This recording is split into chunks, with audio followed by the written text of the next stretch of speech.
भद्रं कर्णेभिः शृणुयाम देवाः भद्रं पश्येमाक्षभिर्यजत्राः स्थिरैरङ्गैस्तुष्टुवांसस्तनूभिर्व्यशेम देवहितं यदायुः। ॐ स्वस्ति न इन्द्रो वृद्धश्रवाः स्वस्ति नः पूषा विश्ववेदाः स्वस्ति नस्तार्क्ष्यो अरिष्टनेमिः स्वस्ति नो बृहस्पतिर्दधातु। ॐ शान्तिः शान्तिः शान्तिः। हरिः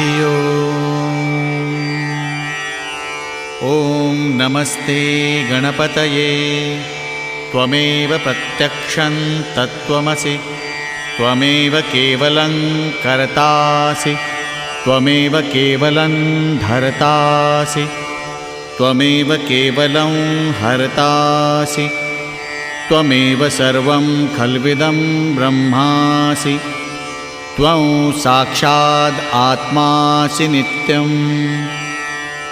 ऋतं वच्मि सत्यं वच्मि अवत्वं माम् अववक्तारम् अवश्रोतारम् अवदातारम् अवधातारम् अवानुचानमवशिष्यम् अवपश्चात्तात् अवपुरस्तात् अवोत्तरात्तात् अवदक्षिणात्तात् अवचोर्ध्वात्तात् अवाधरात्तात् सर्वतो मां पाहि पाहि समन्तात्।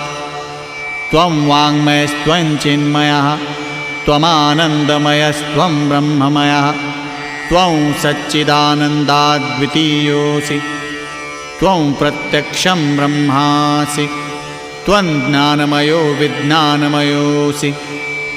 सर्वं जगदिदं त्वत्तो जायते सर्वं जगदिदं त्वत्तस्तिष्ठति सर्वं जगदिदं त्वयि लयमेष्यति सर्वं जगदिदं त्वयि प्रत्येति।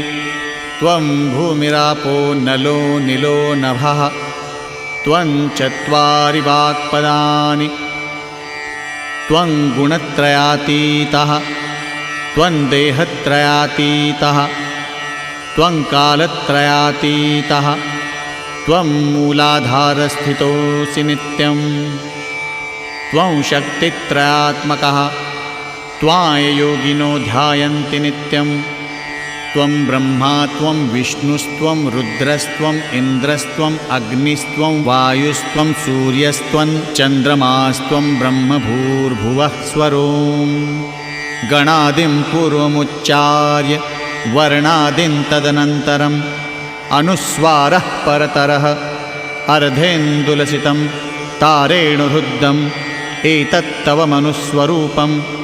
गकारः पूर्वरूपम् अकारो मध्यमरूपम् अनुस्वारश्चान्त्यरूपं बिन्दुरुत्तररूपं। नादः सन्धानं संहिता सन्धिः सैषा गणेशविद्या गणकऋषिः। निच्रुद्गायत्री छन्दः गणपतिर्देवता। ॐ गं गणपतये नमः। एकदन्ताय विद्महे वक्रतुण्डाय धीमहि तन्नो दन्ती प्रचोदयात्। एकदन्तं चतुर्हस्तं पाशमङ्कुशधारिणं रदं च वरदं हस्तैर्बिभ्राणं मूषकध्वजं। रक्तल्लम्बोदरं शूर्पकर्णकं रक्तवाससं रक्तगन्धानुलिप्ताङ्गं रक्तपुष्पैः सुपूजितं। भक्तानुकम्पिनं देवं जगत्कारणमच्युतम्। आविर्भूतं च सृष्ट्यादौ प्रकृतेः पुरुषात् परम्। एवं ध्यायति यो नित्यं स योगी योगिनां वरः। नमो व्रातपतये नमो गणपतये नमः प्रमथपतये। नमस्ते स्तुलम्बोदराय एकदन्ताय विघ्ननाशिने शिवसुताय श्रीवरदमूर्तये नमः।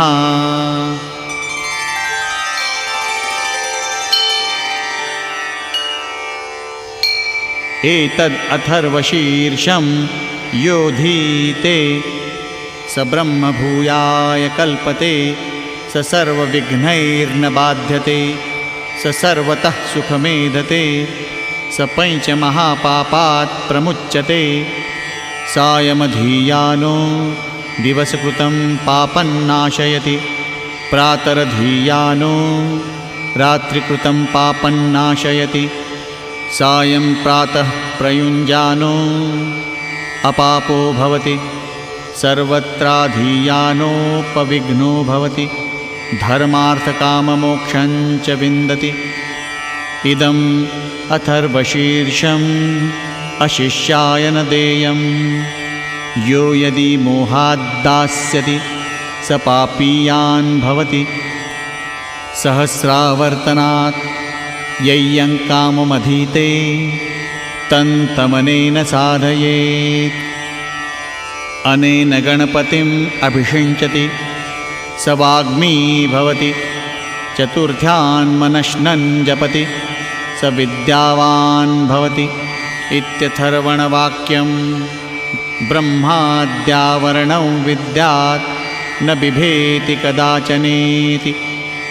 यो दूर्वाङ्कुरैर्यजति स वैश्रवणोपमो भवति, यो लाजैर्यजति स यशोवान् भवति, स मेधावान् भवति। यो मोदकसहस्रेण यजति स वाञ्छितफलमवाप्नोति, यस्साज्यसमिद्भिर्यजति स सर्वल्लभते, स सर्वल्लभते। अष्टौ ब्राह्मणान् सम्यग्ग्राहयित्वा सूर्यवर्चस्वी भवति। सूर्यग्रहे महानद्यां प्रतिमासन्निधौ वा जप्त्वा सिद्धमन्त्रो भवति। महाविघ्नात् प्रमुच्यते, महादोषात् प्रमुच्यते, महापापात् प्रमुच्यते। स सर्वविद् भवति, स सर्वविद् भवति। य एवं वेद इत्युपनिषत्। ॐ सहनाववतु सहनौ भुनक्तु सह वीर्यं करवावहै तेजस्विनावधीतमस्तु मा विद्विषावहै। ॐ शान्तिः शान्तिः शान्तिः। ॐ भद्रं कर्णेभिः शृणुयाम देवाः, भद्रं पश्येमाक्षभिर्यजत्राः, स्थिरैरङ्गैस्तुष्टुवांसस्तनूभिर्व्यशेम देवहितं यदायुः। ॐ स्वस्ति न इन्द्रो वृद्धश्रवाः, स्वस्ति नः पूषा विश्ववेदाः, स्वस्ति नस्तार्क्ष्यो अरिष्टनेमिः, स्वस्ति नो बृहस्पतिर्दधातु। ॐ शान्तिः शान्तिः शान्तिः।